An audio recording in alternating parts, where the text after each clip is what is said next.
День, когда Иисус Христос воскрес, назвали Пасхой, и он стал самым радостным и счастливым днем для всех людей. Именно поэтому первое, что надо произносить в день Пасхи, когда видите кого-то: «Христос воскресе!» А в ответ вам должны сказать: «Воистину воскресе!» И наоборот.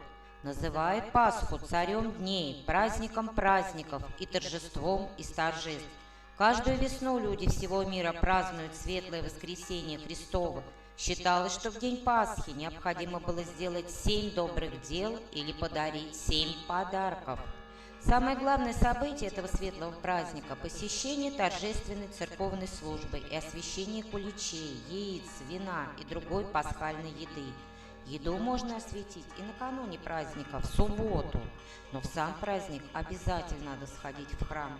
А по возвращении с храма самое время накрывать праздничный стол, и тогда можно поиграть в веселые пасхальные игры.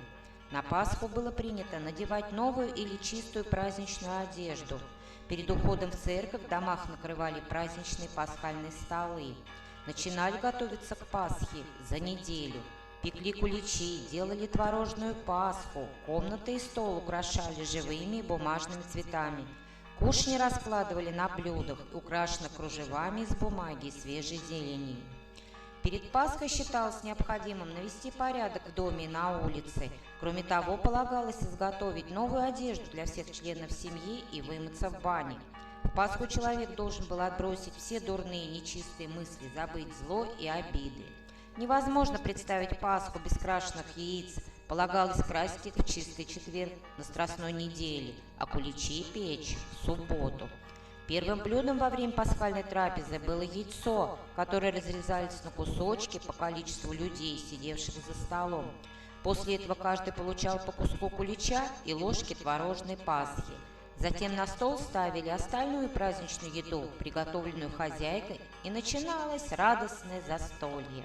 Крашеные яйца не только подают к праздничному пасхальному столу, их принято дарить друг другу всю пасхальную неделю. Яйцо издревле было символом нарождающейся жизни.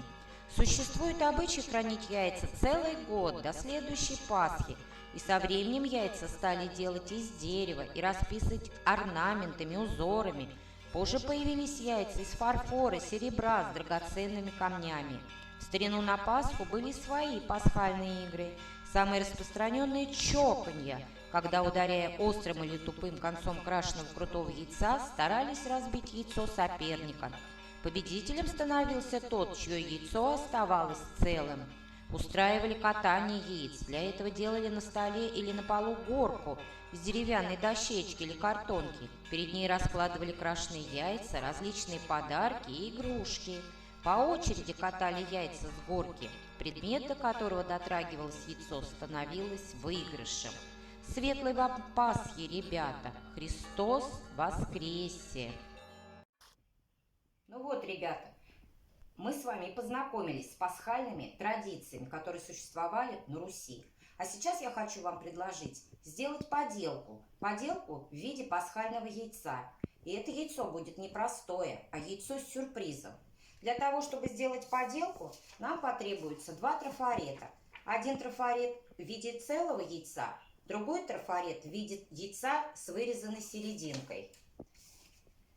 Эти трафареты можно вырезать из цветной бумаги, из картона, из ткани, из фетра, из всего, что у вас есть под рукой.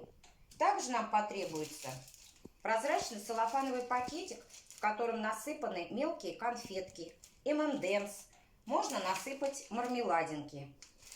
Также потребуются нам декоративные наклейки пасхальные, ленточка декоративная и клеевой пистолет. Сейчас я вам покажу, как изготовить эту поделку. Берем наш мешочек, приклеиваем его к целому яйцу клеевым пистолетом.